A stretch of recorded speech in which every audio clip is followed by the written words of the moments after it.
माटी के खुशबू आज घलो सुरता म बसाए।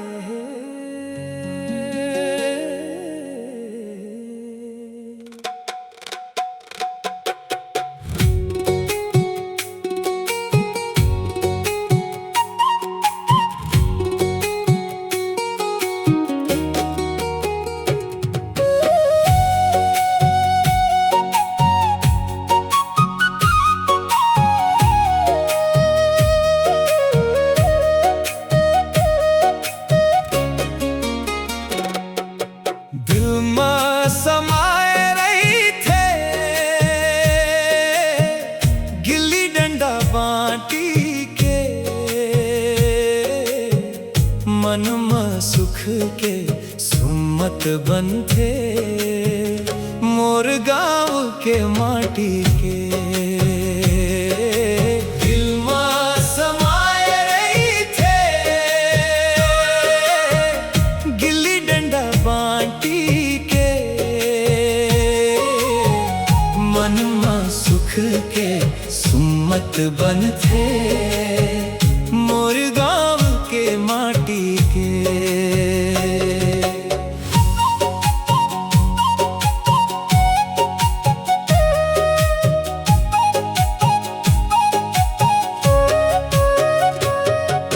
रद्दा के न पैयाला खोजब, कांटा के बिनैया लजी, सुख के बटैया खोजब, दुख के हरैया लजी। सिद्धा के बिनैया नंदागे, खवैया चटनी बासी के, मन में सुख के सुमत बन थे मोर गाँव के माटी के। दिल में समाए रही थे गिल्ली डंडा बांटी के, मन में सुख के सुमत बन थे मोर गाँव के माटी के।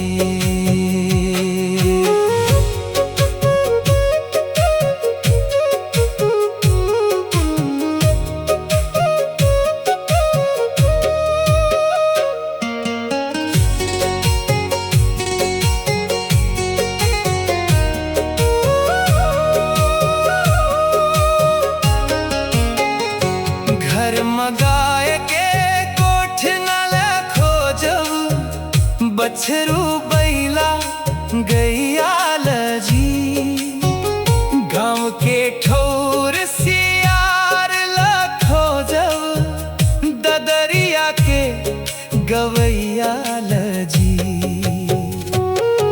कन्हिया के करधन नंदागे, पहिरैया गोड़ के साटी के, मन में सुख के सुमत बन थे मोर गाँव के माटी के।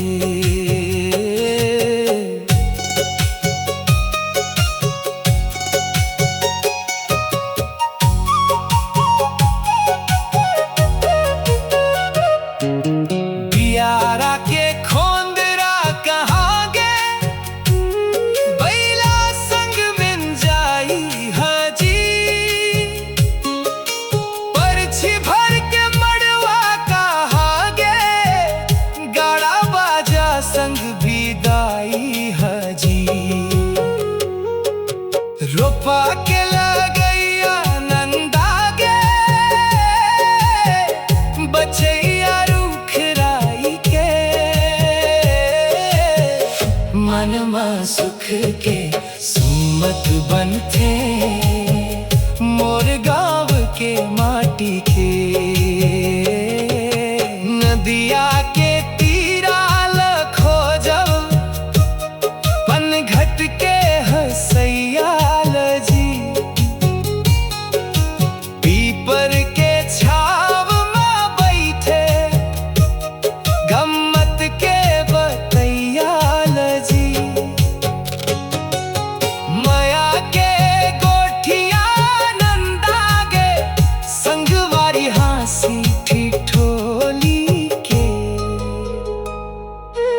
के सुम्मत बन थे, मोर गाँव के माटी के।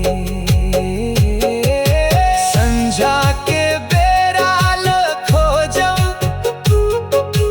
गोटिया के चोराल जी,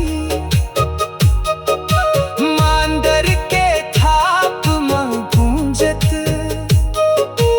राउत नाचा गोड़ाल जी। फुगड़ी के खेलैया नंदा गे, सोनहा दिन जवानी के। मन में सुख के सुम्मत बन थे, मोर गाँव के माटी के। बरखा के पानी में भीजे, मैया भरे अंगनाई हजी। गाय के हाथ के भात में खुशबू भर मिठाई हजी। चूल्हा के धुइया नंदा गे, लकड़िया उपली के। मन में सुख के सुम्मत बन थे, मोर गाँव के माटी के। दिल में समाये रही थे, गिल्ली डंडा बांटी के। मन में सुख के सुम्मत बन थे, मोर गाँव के माटी के।